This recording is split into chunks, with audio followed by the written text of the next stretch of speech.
The kangaroos were pretty cool though, and the beach was beautiful.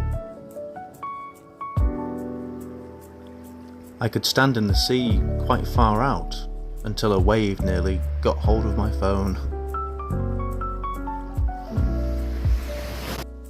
The roads were really scenic, laden with gum trees.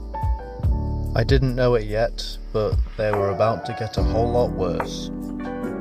Potholes, ditches, sandy banks, it was constant. It took me about half an hour to do 4 kilometers.